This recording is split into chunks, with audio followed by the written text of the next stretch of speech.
उदयपुर के city palace ने 300 वर्ष के टूटे रिश्तों को फिर से जोड़कर एक ऐतिहासिक परंपरा को पुनर्जीवित कर दिया। जी हां, पूर्व लक्षराज सिंह ने मेवाड़ के 5 गांव यानी गेंदड़ी, पिरोवणी, वड़दार, रुंगड़ी, शिव तालाब के राज पुरोहितों को सिटी पैलेस में निमंत्रण देकर बुलाया।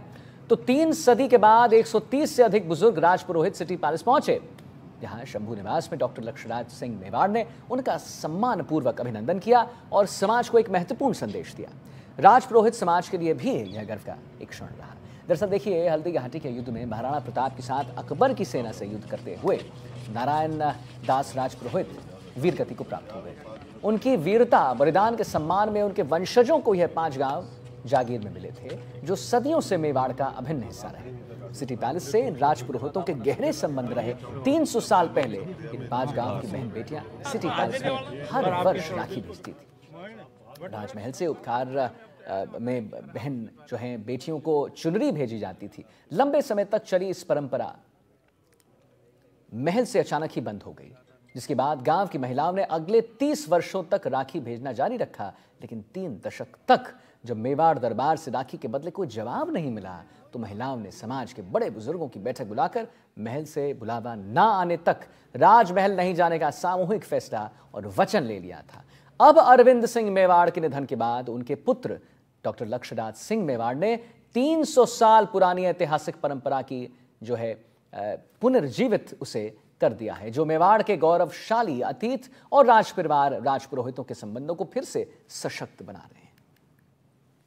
इसमें कोई संदेह नहीं कि इतने वर्षों का जो है वो दूरियां जरूर रही, पर ऐसे वक्त के ऊपर सब लोग वापस एकत्रित हुए हैं। धन्यवाद जो है वो शायद सबसे बौना शब्द होगा, पर मेरे को, मेरे परिवार को ऐसे वक्त के अंदर सांत्वना दी, हिम्मत दी। मैं सभी का जो है वो बहुत बहुत आभार व्यक्त करता हूँ। और हम दोनों परिवारों लोगों ने जो है अभी बात करी है कि जो है अब वापस इन दूरियों को जो है वो बीच में कभी नहीं आने देंगे और संपर्क में जो है वो रहेंगे। और ये इन्होंने यहाँ पर अपनी उपस्थिति दर्ज कराकर इस बात को दर्शाया है, तो मैं पुनः सब लोगों का जो है। हम 5 गाँव मूसा के परिवार हैं। मूसा राजपुरोहित वीर सोमो जी के वंशज है। हम राज परिवार के सेनापति थे और सेनापति के तौर पे हम लोगों ने वहाँ पे सेवाएं दी। और हम अरावली पर्वत की तलेटी पे हमको बसाया गया था, ताकि उधर से कोई दुश्मन सेना पहाड़ नहीं चढ़ सके। हमारी बहनों ने राखी भेजती थी, तो ये परंपरा शुरू से चली आ रही थी यहाँ से, क्योंकि अब पहले 5 गांव एक थे, तो एक ही परिवार था। एक ही परिवार, आज भी हमारा एक ही परिवार यहाँ से 5 आए। हाँ, और आज भी हम 5 आए हैं। तो यहाँ से राखी के बदले में कोई जवाब जाता था, कभी चुनरी जाती, तो वो चुनरियाँ आना बंद हो गई। और फिर 30 साल तक लगातार फिर भी सास ने भेजी 300 साल, वो के जवाब आएगा, बाकी इधर से कोई जवाब नहीं आया। फिर हमारी बहनों ने हमसे वचन ले लिया कि अब जब बुलावा आवे तभी आप वहाँ पे जाना, वरना मत जाना। उसी वचन में हम बंद कर रह गए और इधर से कोई बुलावा आया नहीं। आज पहली बार बुलावा आया, तो हम 5 गांव आए। हम पूरे बुजुर्ग लोग बहुत खुश है। इस खुशी के कारण सबको रात भर नींद नहीं आई और कईयों की आंखों में भाव के आंसू आ गए।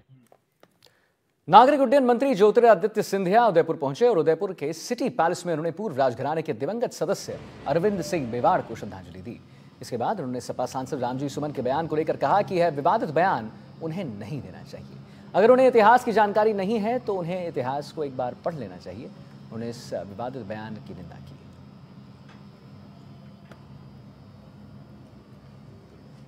शोक्ति नहीं होगी अगर मैं कहूं कि एक पीढ़ी गुजर गई, उनका योगदान संपूर्ण जीवन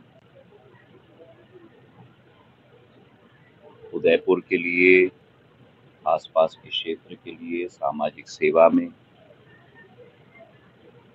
क्षेत्र की संस्कृति, क्षेत्र की विरासत, क्षेत्र की धरोहर को बनाए रखने में उन्होंने समर्पित किया था। उनका और मेरे पूज्य पिताजी का एक पारिवारिक रिश्ता था। आज वे केवल यादें रह चुकी हैं। संपूर्ण परिवार को मेरे तरफ से इस दुख की घड़ी में सांत्वना देने के लिए मैं उपस्थित हूँ।